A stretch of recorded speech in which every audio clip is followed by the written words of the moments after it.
This video is a follow-up to Inside the Quran. But this time the question is the Quran corrupted or changed? To answer this question, I'm going to go into the hadith to show how the Quran was compiled, by whom, and also show if anything was taken out or if there were any other versions. But first I'm going to start with the topic of abrogation, starting with Surat al-Baqarah 2:106. Whatever communications we abrogate or cause to be forgotten, we bring one better than it or like it. Do you not know that Allah has power over all things? And then there is Surat An-Nahl 16:101. And when we change a verse in place of another, and Allah knows the best of what He sends down, they say, "You are but a forger." Nay, but most of them know not. These verses speak for themselves really. Now I know full well what the abrogation of the Mecca verses are, but don't you ever wonder how an all-knowing and all-wise God could change His mind so much in the space of 23 years and in the length of 114 chapters? Plus, if the Quran was written on tablets in heaven from the beginning of time, why did Allah wait 2,000 years after the Torah and 600 years after the Gospel to reveal it? And why would those tablets have Allah changing His mind so much? Especially when according to the Quran His words cannot be changed, nor can the meanings. But there are, according to some Islamic scholars, over 200 abrogations in the Quran. With that being said, how eternal could something be if it is cancelled out? Which is exactly what happens to those Mecca verses. They are cancelled out for something better, which means the Mecca verses were not perfect. Meaning, according to the Quran, God is an imperfect being who makes mistakes. As I said before, in the space of 23 years and 114 chapters, He cancelled out over 200 verses. Now, on to the main point of the video. Is the Quran corrupted? In order to find the answer to that, we would have to go to historical documents on how it was transmitted and compiled. Now, I'm going to use only the hadith of Sahih Bukhari, since they are considered as the most trusted collection of hadith. I'm going to start with a quick background on the compilation of the Quran, which is not my own understanding, but according to the hadith. First off, despite what you may have heard, the Quran was not compiled during the life of Muhammad. Regardless of some claims that he oversaw the final assembly of the Quran, that is simply not true according to Islamic sources.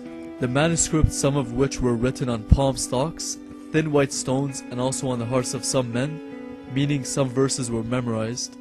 They were all compiled first under the authority of Abu Bakr by Zayd bin Thabit, and then later the final version, which is the one read by Muslims today, was put together by Uthman, around 20 years after Muhammad's death. Again, this is all according to the hadith. Okay, so I'm going to start with the hadith on the compilation of the Quran, how it was put together and by whom. And also, in this hadith, it talks about the burnt versions which Uthman burned, meaning before the final Quran was put together, there were other versions. Sahih Bukhari, Volume 6, Book 61, number 509, narrated Zayd bin Thabit. Abu Bakr as-Sadiq sent for me when the people of Yamama had been killed, i.e., a number of the Prophet's companions who fought against Musaylama. I went to him and found Umar bin al-Khattab sitting with him. Abu Bakr then said to me, Umar has come to me and said, casualties were heavy among the Qur'an of the Quran, i.e., those who knew the Quran by heart, on the day of the Battle of Yamama, and I am afraid that more heavy casualties may take place among the Qur'an on other battlefields, whereby a large part of the Quran may be lost. Therefore I suggest you, Abu Bakr, order that the final Quran may be collected. I said to Umar, how can you do something which Allah's Apostle did not do? Umar said, by Allah, that is a good project. Umar kept on urging me to accept his proposal till Allah opened my chest for it and I began to realize the good in the idea which Umar had realized. Then Abu Bakr said to me, you are a wise young man and we do not have any suspicion about you. And you used to write the divine inspiration for Allah's Apostle. So you should search for the fragmentary scripts of the Quran and collect it in one book. By Allah, if they had ordered me to shift one of the mountains, it would not have been heavier for me than this ordering me to collect the Quran. Then I said to Abu Bakr, how will you do something which Allah's Apostle did not do? Abu Bakr replied, by Allah, it is a good project. Abu Bakr kept on urging me to accept the idea until Allah opened my chest for what He had opened the chests of Abu Bakr and Umar. So I started looking for the Quran and collecting it from what was written on palm stalks, thin white stones, and also from the men who knew it by heart, till I found the last verse of Surat al-Tawbah, with Abi Khuzaymah al-Ansari, and I did not find it with anybody other than him. Volume 6, Book 61, number 510. Narrated Anas bin Malik. Hudayfa bin al-Yaman came to Uthman at the time when the people of Sham and the people of Iraq were waging war to conquer Armenia and Azerbaijan. Hudayfa was afraid of their differences in the recitation of the Quran. So he said to Uthman, "O chief of the believers, save this nation before they differ the book of the Quran, as Jews and Christians did before." So Uthman sent a message to Hafsa saying, "Send us the manuscripts of the Quran so that we may compile the Quranic materials in perfect copies and return the manuscripts to you." Hafsa sent it to Uthman. Uthman then ordered Zayd bin Thabit, Abdullah bin al-Zubair, Zayd bin Alas, and Abdurrahman bin Harith bin Hisham to rewrite the manuscripts in perfect copies. Uthman said to the three Qurayshi men, "In case you disagree with Zayd bin Thabit on any point in the Quran, then write it in the dialect of Quraysh." The Quran was revealed in their tongue.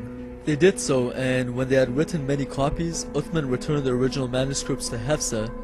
Uthman sent to every Muslim province one copy of what they had copied, and ordered that all the other Quranic materials, whether written in fragmentary manuscripts or whole copies, be burnt.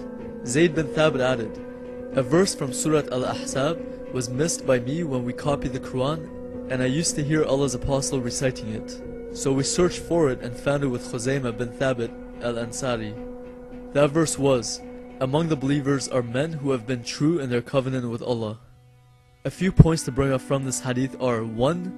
Note that some of the verses were lost in the Battle of Yamama, so the Quran is not complete. The claim that it is exactly what was revealed to Muhammad cannot be authenticated, since some of the verses were lost and since Muhammad did not oversee the final assembly of the Quran. 2. Zayd bin Thabit collected it from fragments written on palm stalks, thin white stones, and also some of the verses were memorized by some men. He went around collecting these fragments from all over, with Muhammad not around to verify whether or not what he was writing down was authentic or not. He basically just collected a bunch of manuscripts, which could have come from anywhere. 3. All other manuscripts that had any differences were burned by Uthman. Now, who gave Uthman the authority to burn all of the other copies which may have actually been the originals? And also, who gave Uthman and Abu Bakr the authority to say what should be included and what should be left out? Who knows how the original Qurans were? Maybe some of them had correct doctrine that coincided with the Bible. I guess we'll never know. So along with the lost verses from the Battle of Yamama, we have a very clear hadith that says a stoning verse for committing adultery was taken out. Before I read it, I want you to ask yourself, if a verse of stoning for adultery was taken out of the Bible, would you say that the Bible is corrupted? Now, with that same answer in mind, use the same measure on the Quran. Sahih Bukhari, Volume 8, Book 82, number 816. Narrated Ibn Abbas. Umar said, "I am afraid that after a long time has passed, people may say, 'We do not find the verses of the rajam, stoning to death, in the Holy Book,' and consequently they may go astray by leaving an obligation that Allah has revealed. Lo, I confirm that the penalty of rajam be inflicted on him who commits illegal sexual intercourse, if he is already married and the crime is proved by witnesses or pregnancy or confession." Sufyan added, "I have memorized this narration in this way." Umar added, "Surely Allah's Apostle carried out the penalty of rajam, and so do we after him." We don't see the stoning verse anywhere in the Quran. What we do see is that in Surat An-Nur 24:2, the penalty for fornication or adultery is to flog each of them with 100 stripes. Maybe the original command, as seen in the previous hadith, was in one of the versions that Uthman burned. But the question needs to be asked, again, who gave authority to whom to take out the stoning verse? And what else was taken out? What we do know is that according to Muslims' own sources and according to the best collection of hadith, the Quran was changed or at least tampered with by Uthman after a very questionable compilation done by Zayd bin Thabit. Then of course, even more questionable is how Uthman burned every copy that differed from his. So as we saw in my previous video inside the Quran, according to the Quran the Bible hasn't been changed. And as we have seen from Muslims' own sources, the hadith, the Quran is changed. Either changed by Uthman or corrupted from the beginning by Zayd bin Thabit or by Muhammad, even before Zayd bin Thabit. With the Quran we have a book that claims to be from God, the God of Abraham, but it contradicts the God of Abraham in too many ways to count.